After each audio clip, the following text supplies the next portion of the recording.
রসুন চিংড়ি মাছ দিয়ে মিক্স করে নিছি।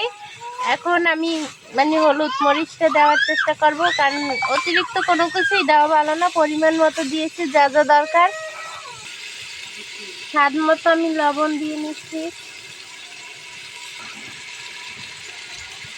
মরিচের গুঁড়ো থেকে হলুদের গুঁড়ো কম দেব, যেহেতু আমাদের গুঁড়িটা খুবই ভালো মানসম্মত।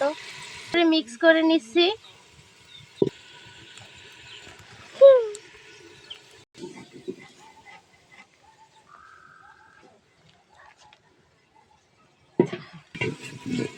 আমার মশলাটা একদম পোড়া পোড়া হয়ে আসছে গাইস, আমার কষানো হয়ে আছে। এখন আমি আবার মৌ দিয়ে দেব। তারপরে আমার পরিমাণ মতো তরকারিটা কেটে নিয়েছি, তারপর সেটা দেওয়ার চেষ্টা করবো। আপনারা সবসময় একটু দেখেন, যেহেতু আমার এই তরকারিটা কি নিচটা একদম পোড়া পোড়া হয়ে আসছে।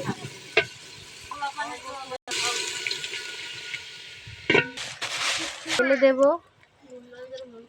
এত বেশি কত কমা না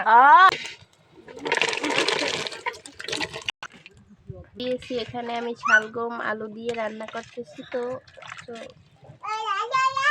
মোটেই দিছি যাতে গাইস, এটাকে বলে আমরা গ্রামের ভাষায় বলি শালগম। যেহেতু আপনারা ঢাকা শহরেও থাকতে পারেন, দূর দূরান্ত থেকে আমাদের ভিডিওটা দেখবেন, সো এটাকে বলে বিটকপি, তারপরে আলু, গ্রাম শালগম। গ্রাম দেবেন, সাবস্ক্রাইব করবেন, পাশে থাকবেন ইনশাল্লাহ। আমিও সবার পাশে থাকার চেষ্টা করব।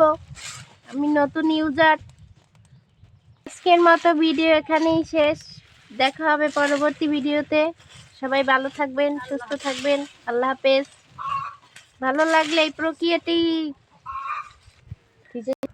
আপনারা ট্রাই করবেন, সুস্বাদু হয় এরকম রান্না করলে।